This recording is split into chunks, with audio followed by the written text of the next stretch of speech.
مولایا صلی وسلم دائما ابدا۔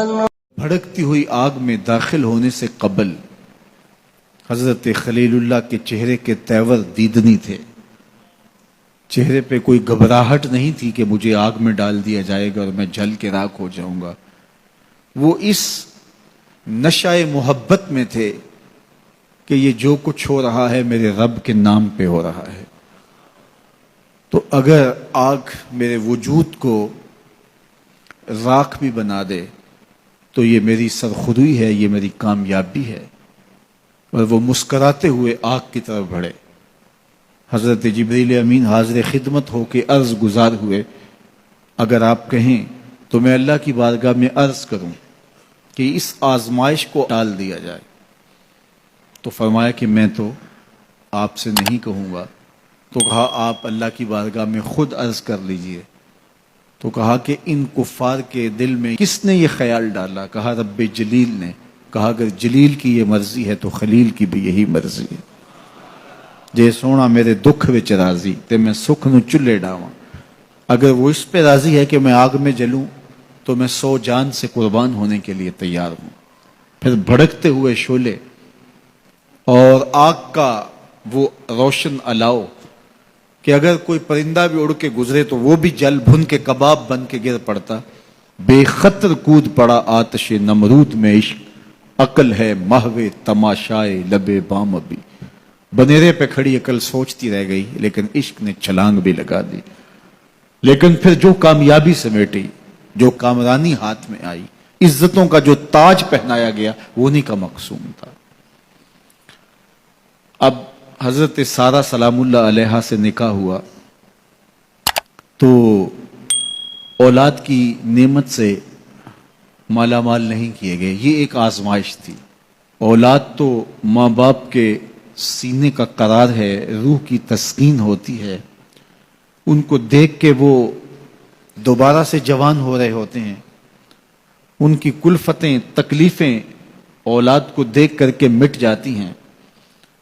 اور پھر اولاد بھی عمر کے آخری حصے کی ہو تو اس کو دیکھ کر کے جو تسکین بوڑھے باپ کو ہوتی ہے، میرے پاس تو ایسے لفظ نہیں ہیں کہ میں اس کیفیت کو بیان کر سکوں۔ اب حضرت خلیل اللہ اس عالم میں ایک بیٹے سے نوازے جاتے ہیں، نام اسماعیل رکھتے ہیں اور اس کو دیکھ دیکھ کے جیتے ہیں۔ لیکن اللہ نے ایک اور آزمائش ان پر ڈالی۔ کہا اس بیٹے کو اور اس کی ماں کو ایسی وادی میں چھوڑ آؤ جہاں انسانی وجود کیا حیوانی وجود بھی نہ ہو۔ اب یہ بات کہہ لینا بھی آسان ہے، سن لینا بھی آسان ہے، لیکن عملاً گزرنا پڑے تو دن کو تارے نظر آ جائیں۔ لیکن اللہ کا خلیل اللہ کے حکم کی تعمیل میں اپنی جوان سال بیوی اور 9 مولود بیٹے کو لے کر کے وادی غیر ذی زرع میں پہنچتا ہے، جہاں آج مکہ المکرمہ ہے۔ آج تو وہاں آبادیاں ہیں، رونقیں ہیں۔ اس وقت جلے ہوئے سیاہ پہاڑ جیسے فولاد پگھلا کے ڈال دیا گیا ہو۔ کہیں کوئی چشمہ نہیں ہے، کہیں کوئی سبزہ نہیں ہے، کوئی حیوانی وجود نہیں۔ وہ وادی جس میں وحشت بھی قدم رکھتی تھی ڈر ڈر کے، جہاں پھرتے تھے آوارہ تھپیڑے باد سر سر کے، جہاں پر گھاس اگتی ہے، جہاں نہ پھول کھلتے ہیں، مگر وہ سرزمیں ہے آسماں بھی جھک کے ملتے ہیں۔ 2 نفوس پر مشتمل قافلہ اس وادی میں ٹھہرانے کے لیے حضرت خلیل اللہ پہنچتے ہیں۔ رات گزری، حضرت ابراہیم علیہ السلام نے سحر کے وقت اٹھ کے دعا مانگی اور اس مقدس قافلے کو اللہ کے سپرد کیا اور واپس پلٹنے لگے تو وفا شیار بیوی نے آگے بڑھ کے دامن تھاما اور کہا میرے شوہر نامدار، اس وادی بے آب و گیا میں ہمیں تنہا چھوڑ کے کہاں جا رہے ہیں؟ اب کیا جواب دیتے؟ خاموش رہے۔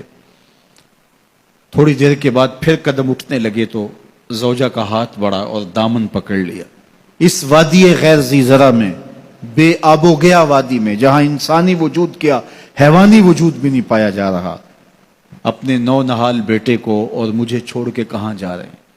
حضرت خلیل نے کوئی جواب نہیں دیا. تھوڑی دیر بعد پھر قدم اٹھنے لگے تو پھر دامن پکڑا. حضرت خلیل کوئی جواب نہیں دیتے.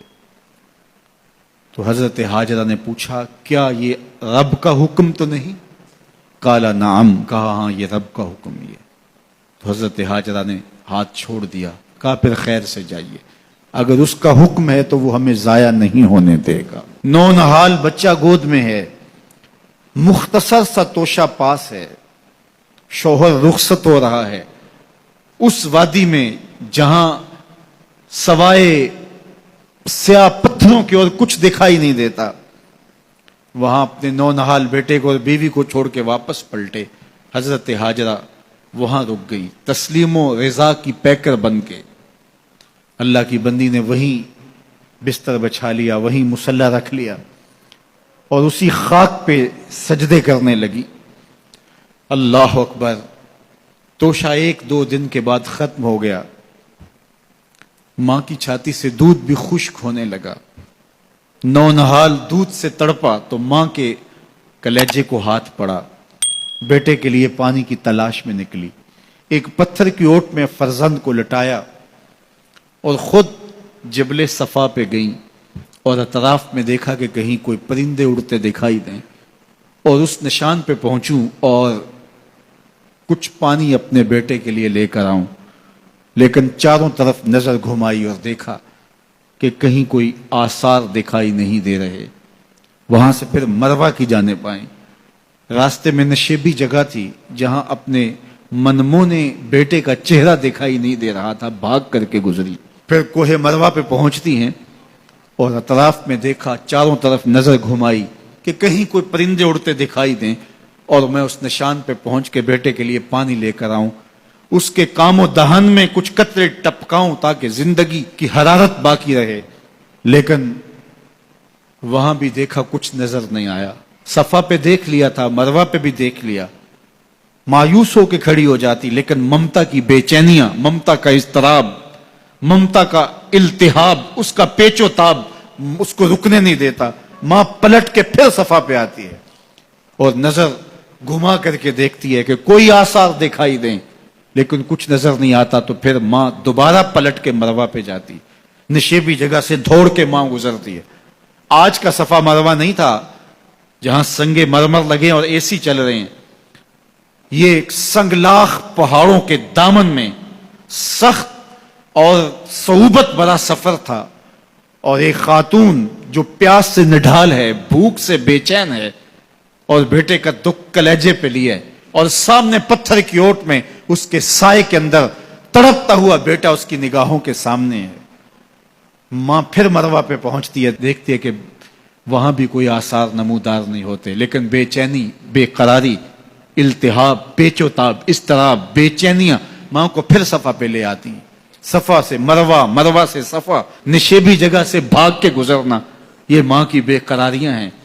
جب ماں 7ویں چکر میں مروہ پہ پہنچتی ہے تو ادھر دیکھا کہ بیٹا ایڑیاں رگڑ رہا ہے. تو بیٹے کے ایڑیاں رگڑنے سے ماں کا دل دھک کر کے بیٹھ جاتا ہے کہ بیٹا زندگی کی آخری ہچکیاں لے رہا ہے. ماں تھی، تھکی ہوئی ماں، 7 چکر لگا چکی ہے، پیاس سے چور اور بھوک سے تڑپتی ہوئی ماں ممتا سے مجبور ہو کے وہاں سے دوڑی کہ میں آخری لمحے اپنے بیٹے کو اپنے سینے سے چمٹا لوں، اس کے چہرے کی بلائیں لوں. ماں جب قریب آئی تو منظر بدلا ہوا تھا. کیا دیکھا کہ معصوم ایڑیاں رگڑ رہا ہے اور پانی کا چشمہ طواف کر رہا ہے، پاؤں سے پانی پھوٹ رہا ہے اور پانی بہہ کے پھیلنا چاہ رہا ہے. تو جلدی سے منڈیر کرتے ہو کہا زمزم رک جا، رک جا. فرمایا حضور نے کہ اللہ بھلا کرے سیدہ حاجرہ کا، اگر وہ زمزم کہہ کے پانی کو روکتی نا تو یہ پوری روئے زمین پہ پھیل جاتا. اب اللہ تعالیٰ نے پانی کا اہتمام کر دیا اور یہ چشمہ جو حضرت اسماعیل کے قدموں کا فیضان ہے قیامت تک کے لیے فیض بانٹ رہا ہے. ہزاروں سال ہو گئے، لوگ وہاں بھی پیتے ہیں اور اپنے اپنے ممالک کے اندر بھی یہاں سے بھر کے لے جاتے ہیں، لیکن یہ چشمہ کبھی بھی خشک نہیں ہوا اور اس کا پانی لوگوں کو آج بھی فیض دے رہا ہے. اور یہ دوا بھی ہے، شفا بھی ہے، غذا بھی ہے. یہ پانی جو ہے وہ نور و نکھت سے مالا مال ہے. اور یہ حضرت سیدنا اسماعیل کے قدموں کی سوغات ہے۔ کائنات کا کوئی مشروب اس پانی کی عظمتوں کو چھو بھی نہیں سکتا، اس لیے کہ اس نے ایک پیغمبر کے بوسے لیے، ایک پیغمبر کے قدم چومے ہیں۔ اب حاجی جب وہاں جاتا ہے صفا مروہ پہ، تو جن کو حج یا عمرے کی سعادت نصیب ہوئی وہ تو اب یہاں نہیں ہوں گے، وہ تو تصور میں وہاں گھوم رہے ہوں گے کہ وہاں کیسا دل آویز منظر ہوتا ہے جب آپ تھوڑا سا صفا پہ چڑھ کے یا مروہ پہ چڑھ کے لوگوں کو بھاگتا ہوا دیکھتے ہیں تو وہ تصور دل کھینچتا ہے، اور انسان صدیوں پیچھے اپنے آپ کو لے جاتا ہے کہ یہ وہ جگہ تھی کہ سیدہ ہاجرہ یہاں اپنے بیٹے کے لیے دوڑی تھی، اور انہیں بیٹے کے لیے پانی چاہیے تھا، اور وہ پانی کی تلاش میں کبھی صفا اور کبھی مروہ پہ جا رہی تھی۔ آج حاجی کی بغل میں پانی کی بوتل، اور یہ کیوں دوڑ رہا ہے؟ سیدہ ہاجرہ تو میلین اخضرین کی جگہ، وہ نشیبی جگہ، وہاں بھاگ کر کے اس لیے دوڑی تھی کہ وہاں بیٹے کا من موہنا چہرہ نظر نہیں آتا، اور یہاں ماں بیٹا اکٹھے دوڑ رہے ہیں، تو یہ کیوں دوڑ رہے ہیں؟ پانی کے کولر جگہ جگہ نصب ہیں، پانی نہیں چاہیے تو پھر بھی دوڑ رہے ہیں۔ کہا اے ہاجرہ تو نے حد کر دی، لیکن جس جگہ پہ تو دوڑی تھی قیامت تک اس جگہوں پہ زمانہ دوڑتا رہے۔ یہ پروٹوکول ہے، یہ اعزاز ہے، یہ تکریم ہے سیدہ ہاجرہ سلام اللہ علیہا کی۔ ولی بھی دوڑتے ہیں، شہنشاہ بھی دوڑتے ہیں، کج کلا بھی دوڑتے ہیں، بوڑھے غریب امیر سارے دوڑ رہے ہیں، بچے بھی دوڑ رہے ہیں۔ اللہ اکبر کہا اے ہاجرہ جن راہوں پہ تو دوڑی ان راہوں پہ امام الانبیاء بھی سعی کریں گے، ان راہوں پہ نبی بھی دوڑیں گے، غوث کتب ابدال اور ولی بھی دوڑیں گے۔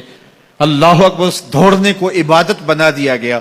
انہیں تو پانی چاہیے تھا اس لیے دوڑی، حاجی پانی کے لیے نہیں دوڑ رہا، سیدہ ہاجرہ کی اس ادا کو ادا کر رہا ہوتا ہے۔ تو ذرا دیکھیے پلٹ کے ماضی کی طرف، تو یہ ہمارے اسلاف کی ادائیں ہیں جن کو ہم تازہ کر رہے ہیں۔